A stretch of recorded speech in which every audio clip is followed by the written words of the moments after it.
the existence of a project, provides the PM with the authority to apply budget, people, etc. to the project. Again, it could be weak matrix, strong matrix, project oriented, composite, whatever, yeah, hybrid. It can be done in a multi-phase project. You may have multiple project charters. Yeah, we look at that also. It's a partnership between the performing and the requesting organizations. Contract is more legal document, but charter is to ensure commitments against the contract. It can be developed by the sponsor or PM in collaboration with the initiating entity, with the sponsoring entity. Yeah? The sponsor should own the charter. The PM can help in creating the charter and can help in communicating the charter. The charter has to be communicated to all project team members. Only then they will know what is the purpose of the project. So, okay, so these are some of the things, and let's look at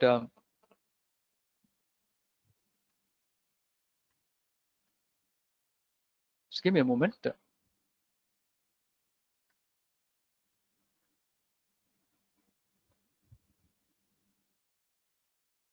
Just a second.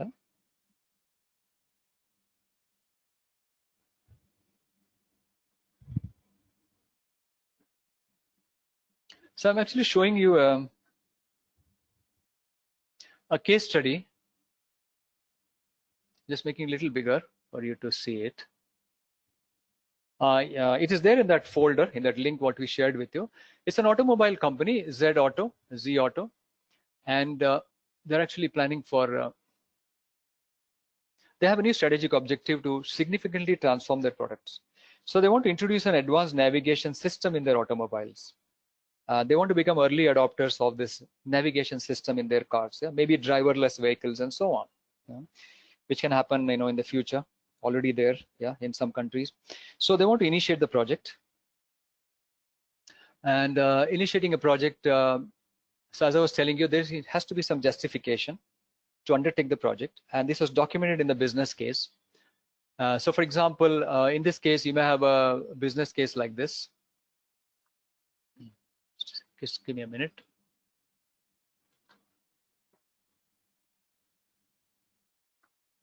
So I'm going to show you a business case sample. A very short one. Normally I had a much bigger business case. What is the justification? We need to protect the revenues of the company. What is the opportunity?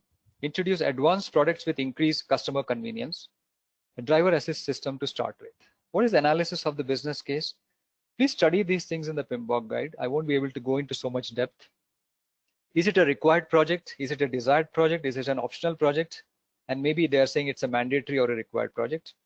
What are the options or the solutions? Should we do nothing in this case, or should we do something minimum, take some action, or take some more actions? So the option here is do the minimum thing required, maybe create a basic navigation system. And now you see the high level scope. The business case itself defines the high level budget, the high level, the timeline, and by when it should be completed.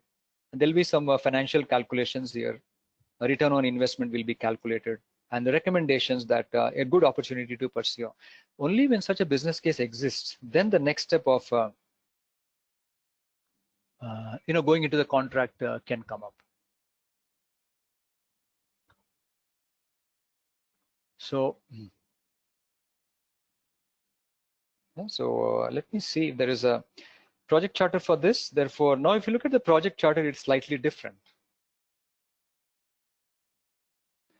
And I'll come back to your questions shortly. Those of you are posing some questions, no worries on that. Now you see the project charter. You may think it's a copy paste of the business case. Yes, there is some copy paste, but now it's very clear what is the project objective: to develop a driver assist system which can be deployed in autonomous vehicles. Look at this new section: key deliverables, navigation and radar, lights and camera, control and stabilizing system, parking system, software system. What are the high level risks? High amount of innovation may lead to delay in fully tested product. High level assumptions. We are assuming that the driving vehicle regulations do not change. There may be regulations for driverless vehicles. Yeah. Who are the core team members? What is the high level budget? I think this answers the question from Ajaz. Yeah. So we mentioned the high level budget and schedule, but the difference here is now we put a start date. Previously, there was no start date mentioned in the business case. but we have a clear start date and we have a clear name of the PM and authority given to the PM. How much authority do they have? Do they have strong authority? Do they have weak authority? How much budget they can use? How much they need to obtain approval for in case they are exceeding certain level? On what basis the project will be closed? They're known as approval criteria. If the critical requirements are met and regulatory requirements are met, then the project will be closed. And who is the sponsor? So now we have a clear project charter. In between, there will be because it's an internal project, there is no legal contract or agreement. Yeah, there's no legal contract, but there could be an internal SOW, a statement of work wherein the marketing department who is thinking about a new vehicle, they may provide a statement of work to the engineering team, to the project manager. They may say, do whatever you want, but this vehicle should have the following. So that kind of a statement is known as a statement of work. I'll show you samples of those also. We'll go step by step. And we won't go too deep also because then it is going out of the PMP syllabus, yeah, since we have got so much to cover as well. Okay, so that finishes off our. Okay, so meanwhile, there's a question from Boma that are we required to remember tools and techniques for every process? Now, honestly, I also do not remember every tool and technique in every process, but I know for sure which are the important ones. I know for sure which are the important inputs, which are the key outputs, and which are the key techniques which may be used. That is required. So I think by now, all of you should know we need a business case. We preferably need a contract, either an internal or external. We preferably need a business case. Then we can go ahead and create a charter. And how do we create it? Maybe by having a meeting or having a discussion. Those things. We can do brainstorming, and that's where the techniques come into play.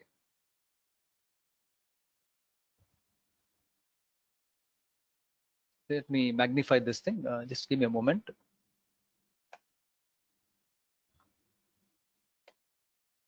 Make it full screen. Yeah, no, it's full screen. So business case is a justification. These are inputs. This is compulsory to have it. And please study all this. There should be a benefits management plan. This is more useful after the project is over. Yeah. Once the car is ready, then the benefits could be what? There could be sales from that new automobile. Revenue could increase. So that will happen during the manufacturing and operations. Therefore, benefits management plan is more applicable during the operations or during the program management. It'll have a list of benefits, their timelines, who are the owner for individual benefits, what are the metrics to measure, how the measurements will be done. Yeah, so those are known as the benefits management plan. This is a secondary document. This is a more recent trend. So far, a business case has been compulsory. Nowadays, organizations are also having benefits management plan, agreement, and EEF and OPAS. So I won't be reading word by word, but what you should know definitely is focus groups are more informal. Therefore there may be no conclusions. A project charter might not get developed. People may discuss for hours and hours, but there is no conclusion on the project charter. Whereas if you do facilitation, then it's a more formal workshop. The moderator ensures that everybody is contributing. Decisions are made. There are mutual agreements, and there is a solid project charter at the end of those workshops. There will be some logistics, meeting management. There'll be some conflict handling during the meetings. We'll look at conflict handling in resource management on day 3, yeah, not now. Interviews, brainstorming, ideas, and so on. There are some different types of meetings. We look at the Scrum meetings. We look at the Agile meetings afterwards when we go to Agile topics. Like we look at project kickoff also in a little while.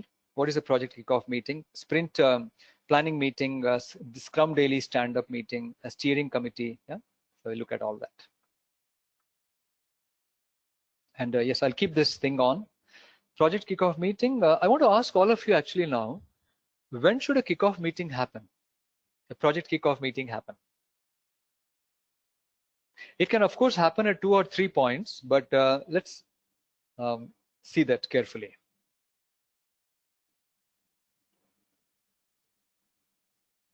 Yeah, Abdul, you have a query that who is responsible for the business case in the charter? Yes, it's a good question actually. You should know that for the exam. Both the business case and project charter are owned by the sponsor. Both are owned by the sponsor. But the project manager can help in the creation of them, yeah, the draft version. then sponsor has to finally edit and communicate to everybody. Actually, the PM can communicate, but the ownership is with the sponsor. And all these are known as the Ghulam, as you said it right. It's a project initiation phase. This is happening. Yeah. Yeah. You're welcome.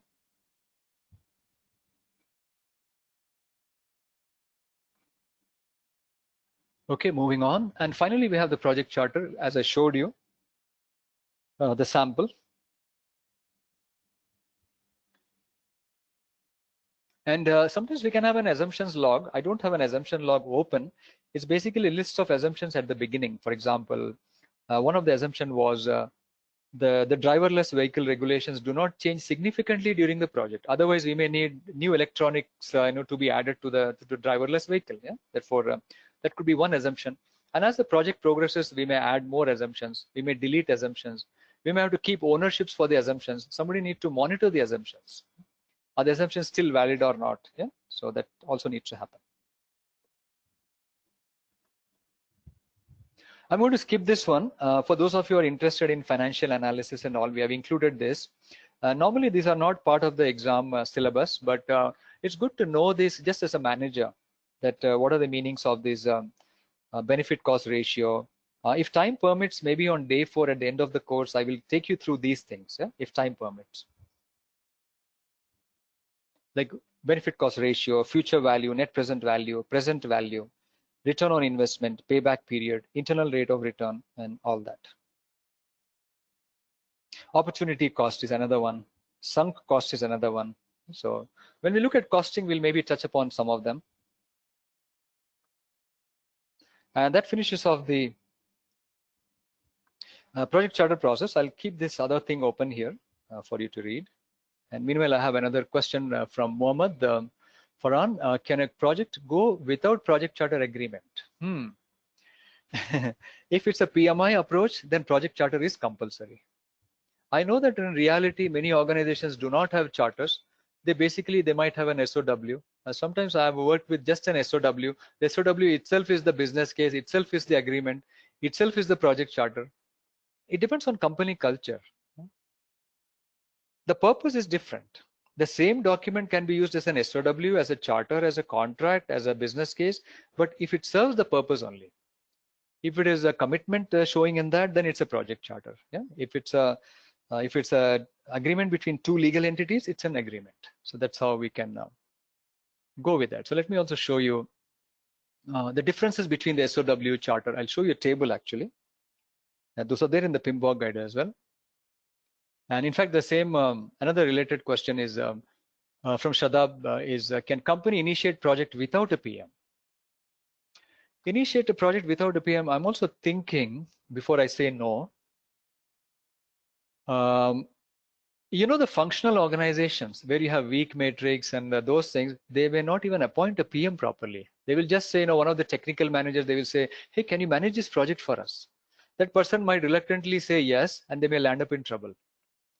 Eventually, they will realize that, oh, I'm not a project manager. I'm actually a technical manager, but somehow I've been asked to manage a project. So that's not a good situation, really. So those things can happen where a formal PM is not appointed, but it's really not good. PM, at least there should be a project management team, a collection of people who will manage a project. Yeah?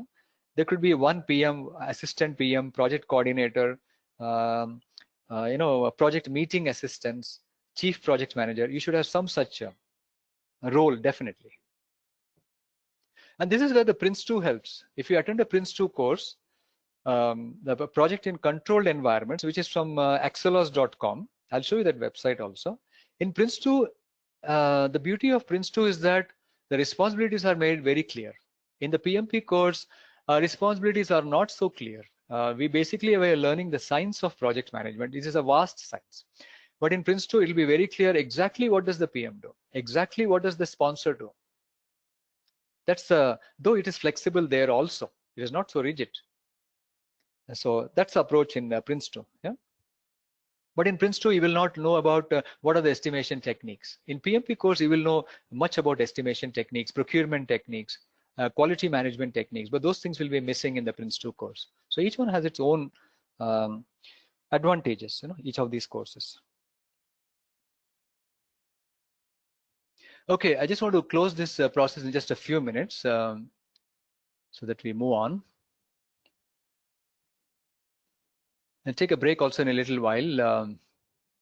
And I think Sadaq's question was very valid there, because you're saying that company can hire PM during executing phase. Actually, what happens is, I'll just show you another chart. And the other question is there from Aizaz also. Will there be different project charters for different phases? Yes, we'll look at those two questions shortly. Yes, it's possible that we have different charters for different phases. But there should be one master project charter always for the entire project. Okay, so let's see those things. Very good questions. I'm so happy to get all that.